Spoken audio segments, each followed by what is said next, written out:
Hi, I'm Beverly Bradstock, President of Associates for Professional Development.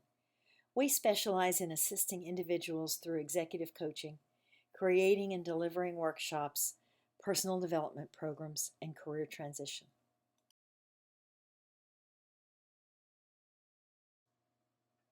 The team at Associates for Professional Development is a group of people with a passion for helping others through career transitions. We have all experienced career transitions and understand that it's difficult. We also understand that it can be a positive and exciting time when new opportunities open. Our highly customized approach focuses on your success in making your next career move. We use all the advantages that technology gives us to work with our clients in the most efficient, effective ways possible.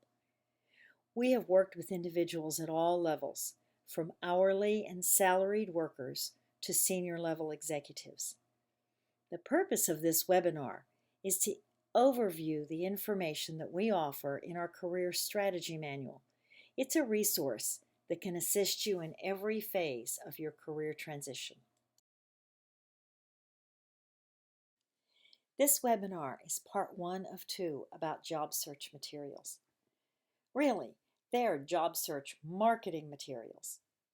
They're the tools we use to present ourselves to describe who we are and what we have to offer to anyone who might be able to help us locate job opportunities, including our network contacts and potential employers.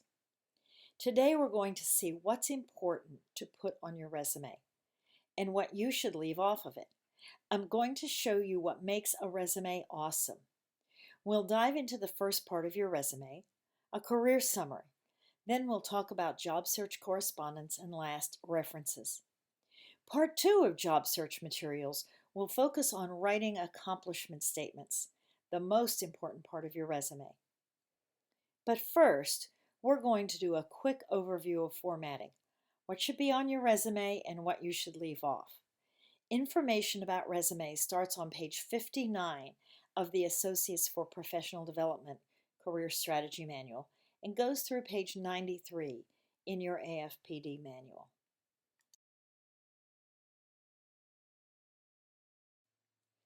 Here's a very short version of an average resume for us to look at together. Most people would judge this as a good resume. It has good information. As a matter of fact, it shows Stephanie as someone who seems to want to progress.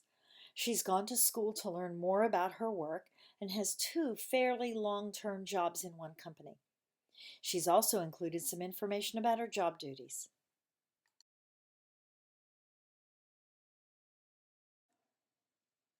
This is a very short version of an awesome resume. It too has lots of good information. We can see that Cheryl has a long work history. She's gone back to school. She has direct customer contact. She's very accurate. She sees things through, and she's able to learn new tasks. She has a career summary that gives us some information about her right up front. She also has accomplishment statements that tell us about the value she brings to the company by the way she does her work.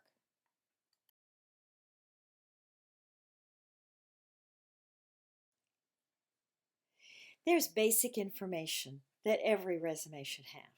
Yes, you should have your name, address, phone number, and email address on your resume. Please think about your email address.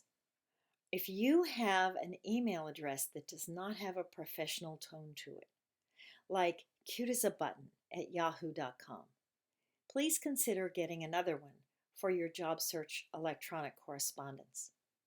Cute as a button does not send a message that inspires professional confidence. I've heard recently that some people are leaving their street address off of their resume. The logic is that everything is emailed these days anyway. I would encourage you to continue to use your street address on your resume. I can understand the logic of this advice, but I believe it's an overgeneralization, and we found there's not a big benefit in being an early adopter of new trends in resumes. It's better to stay in the middle of the road. We don't recommend the use of a job objective on a resume anymore. A job objective statement tells what you want, what your goals are, and not what value you are going to add to the position. Certainly, your resume will have job history, but depending on how long you've been in the workforce, you will eliminate some of your less important or older history. You don't want to cut off information that's valuable just because it's a little further in the past, but also you don't want to include very old information that isn't relevant to any job you would be applying for. I was an accounting clerk when I first started to work. That isn't anything like what I do now, so it isn't important on my resume. Think carefully about how much of your history you include.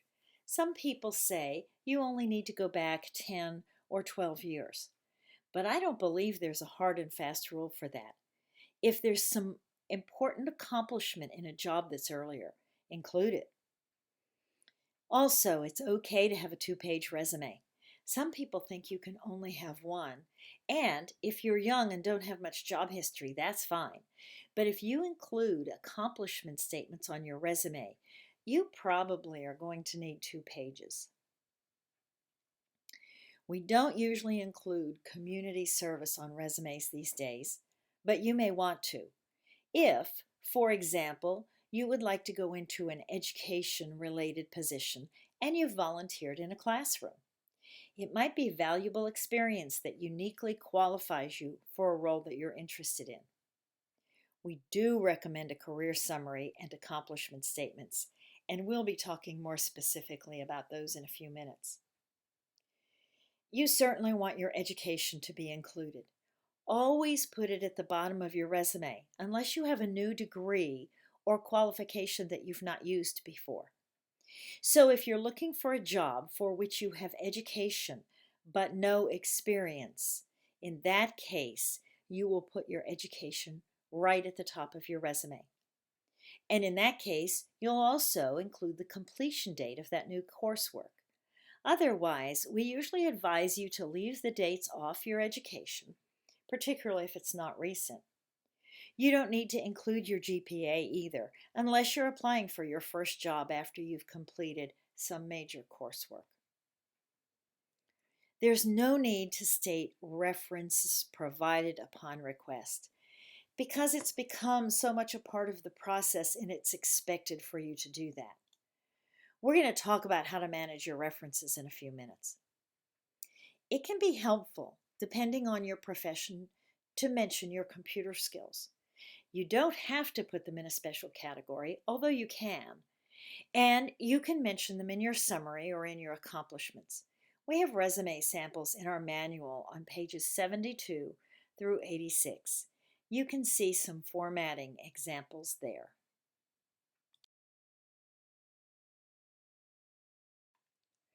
We strongly recommend a career summary at the top of your resume, right under your contact information. We're told that you have approximately 17 seconds to make a good impression with your resume. The career summary is the most likely part of your resume that will be read, so it's very important. It's your introduction, the first impression readers get of your career. You'll want to draw in keywords, specific expertise and terms, and your core skills. It's also where you can describe a few of the important attributes that make you a valuable worker. Let's look back at Cheryl's resume.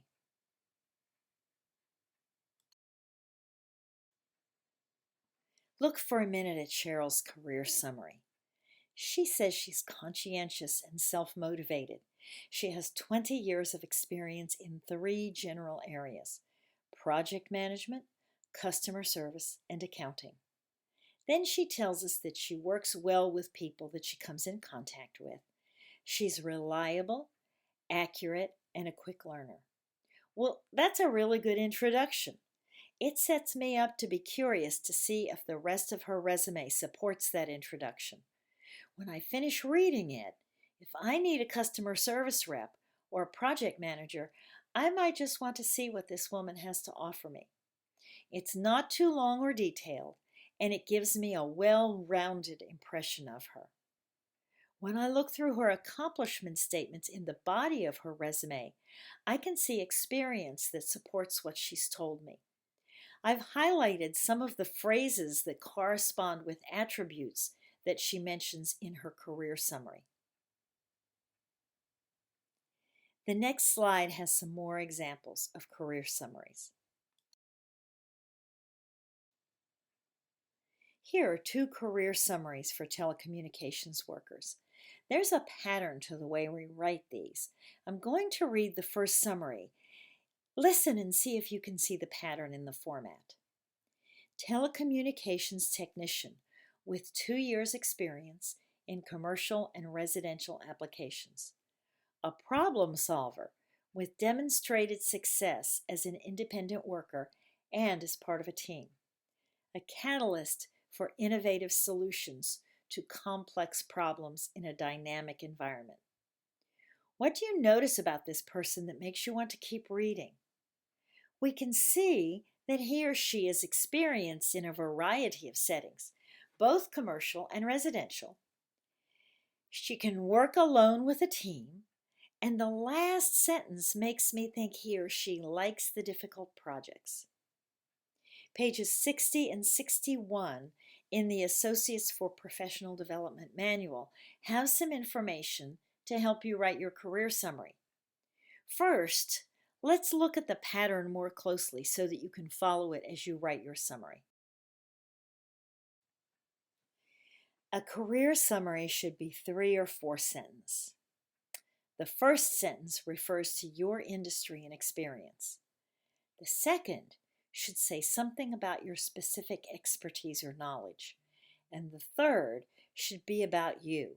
You can mention personal characteristics and work habits that make you a valuable team player. Your career summary should reflect who you are and what you do. When you read it, you should say to yourself, yeah, that's me. That's what I do and who I am. I tell clients that it should make them smile. Now, let's look at a different career summary. It's in the lower part of this slide. Friendly, detail-oriented customer service representative with 15 years experience. Strong organizational abilities with repeated success in resolving customer service issues. Enthusiastic team player with commitment to high-quality service. Do you think this customer service representative smiled when she read this? I believe she probably did. The red type is her industry and length of experience. The blue tells us something about her expertise and knowledge. And the green is about her characteristics, work habits, and the value she brings as a person. Your career summary should be uniquely your own, but the pattern is tried and true and worth following. Pages 60 and 61 in the Associates for Professional Development Manual can help you with your career summary. Also, browse through the career summaries in the sample resumes from pages 72 through 86. They're there for you to look at and use. Page 87 and 88 have action words that will help you in wording your career summaries. Here's another little hint. Nothing in resume writing is copyrighted, and so you can feel free to get ideas and borrow a little from here and a little from there. Never copy everything on a sample resume. Your resume should be all about you and represent you and your career well. One more thing about your career summary. Sometimes if you feel stuck writing your career summary, you'll do better if you write the rest of your resume first. By the time you've done that, you'll know your strengths, interests, and work preferences very well, and it may be easier for you to write a summary. Next and most important part of your resume is your job history and accomplishment statements, and we're going to cover that in part 2 of the Job Search Materials webinars. It's such an important subject that I want to give it more time. So the next topic I'm going to discuss today is job search correspondence.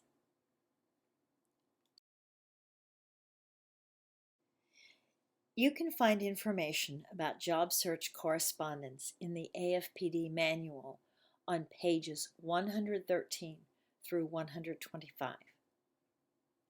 Job search correspondence has, in the past, consisted of cover letters of various types, resumes, requests for meetings, and thank you notes sent on beautiful, expensive paper and mailed through the U.S. postal system. Now, job search correspondence is mostly electronic, much less formal, and can be a request that your friend forwards to a president or a vice president of a company on your behalf. In some ways, it seems much easier now, but in other ways, it's a slippery slope of information going to potential employers that you've not prepared specifically for that purpose. Even though correspondence is now mostly through electronic media, it still needs to represent you well. And because it can so easily go so many places, it's important that you're always thinking about messaging and quality in everything you send. What you write in a letter, on paper, on an email, a text, or on social media represents you to everyone who sees it. As we go through the mechanics of written job search correspondence, keep presentation in mind and how powerful informal impressions can be. I'm going to talk about 3 kinds of correspondence: cover letters, requests for meetings, and thank you notes. All of these communications are very important. They're similar, and you always want to put your best foot forward in all of them, but they always have some differences too.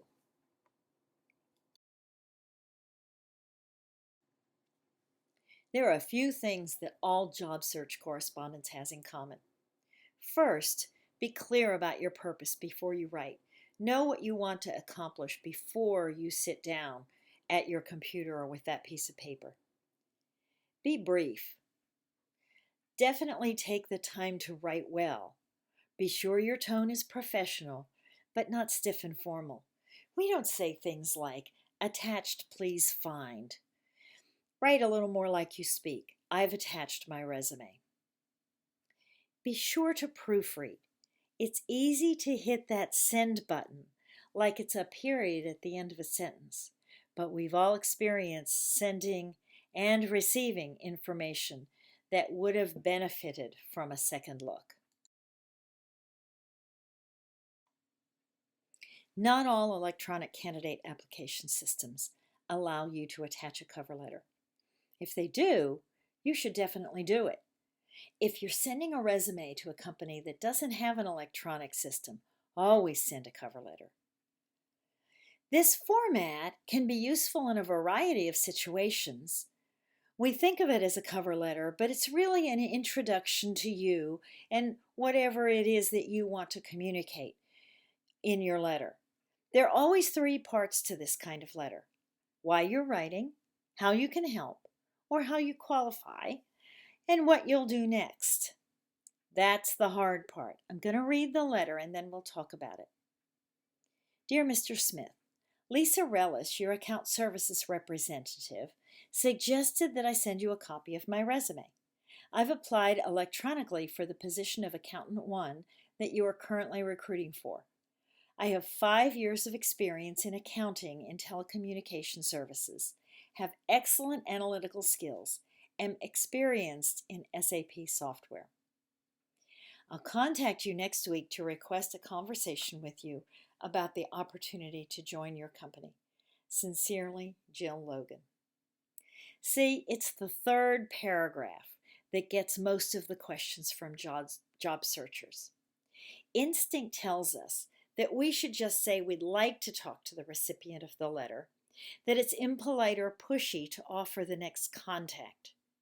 We think we ought to say something like, "Please get in touch with me at 336-499-2255. I look forward to hearing from you." But that's not really the best approach. The best approach is to offer follow-up.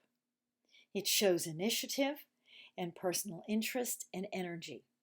Give them a few days to respond to you, and after a few days, place the call or send an email specifically requesting a meeting, either by phone or in person.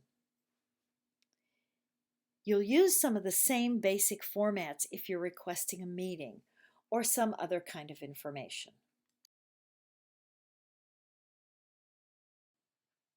Here's an example of a request for a networking meeting. Dear Mr. Jones, I'm a friend of your daughter Sylvia. We went to high school together and now live in the same neighborhood. When I told her that I was recently laid off from my job, she suggested that I contact you to ask for your assistance. I've attached my resume so you can see my professional experience. I've enjoyed working in the customer service area for a telecommunications company for 5 years, but I'd like to talk to someone who could help me understand if my experience would be useful in banking. If so, what the differences and similarities would be. Sylvia suggested that you might be willing to meet me for a cup of coffee. I'll call you next week to see if you have some time to talk. I'm sure that you'll be able to help me get a clear picture of the industry. Thank you so much. You can see how the basics of the letter stay the same. Why you're writing.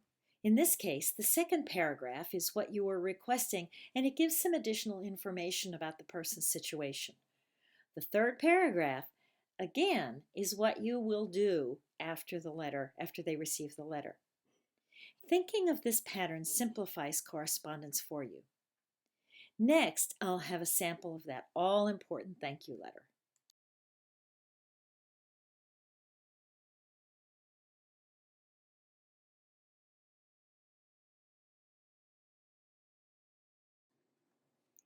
Thank you letters, notes, or emails are very important.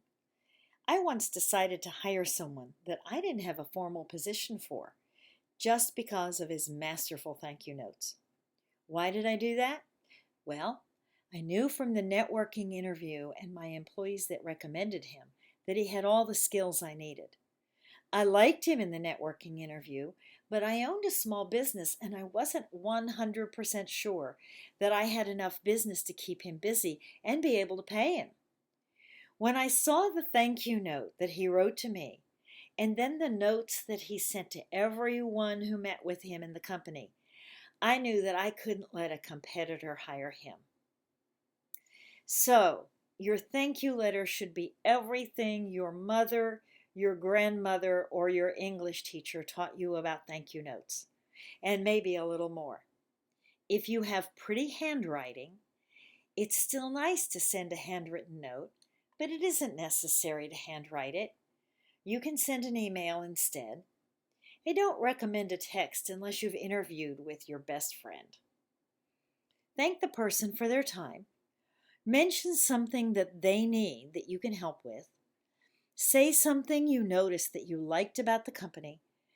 And if you had a discussion about a topic and you have some additional information, include it. You can find information about managing your references on pages 141 through 143 in the Associates for Professional Development Manual. References are very important to you as a job searcher. You want your potential employer to hear positive, valid information about you. Information that supports what you've shown in your resume and talked about in your interview or interviews. Most companies, but not all, will only check references for job candidates that they are particularly interested in. So most often, this process comes toward the end of your job search. Even so, this is one of the most important things for you to prepare carefully. Select individuals who will create a 360-degree reference dynamic for you.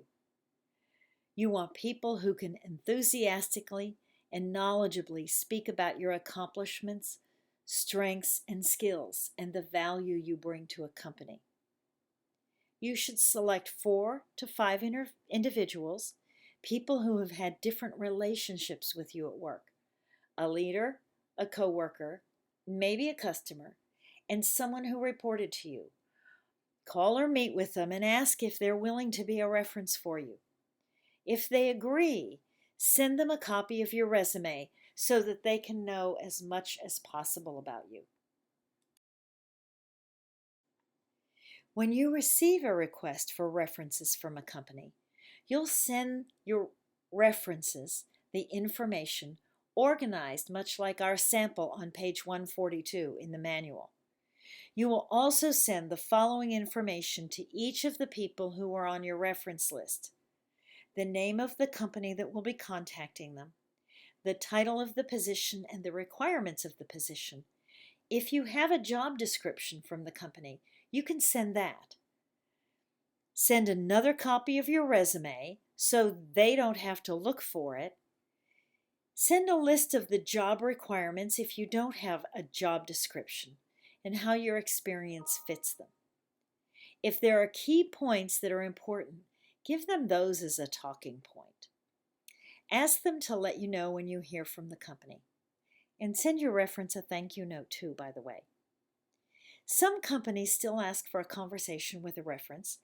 Others ask for references to complete a written form these days. Some don't ask for references at all, but will receive permission from you to do a background check.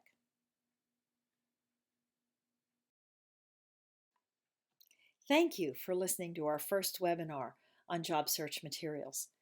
Job Search Materials 2 focuses on writing accomplishment statements and the importance of those on your resume. The Associates for Professional Development Career Transition Strategy Manual has lots of information and detail that will help you in your search. And please check out our website to see more of our services and learn more about our team.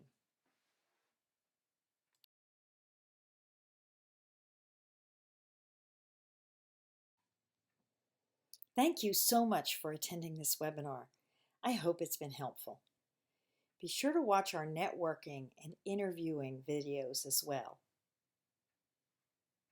And please, refer to the Associates for Professional Development Career Strategy Manual for additional details and information.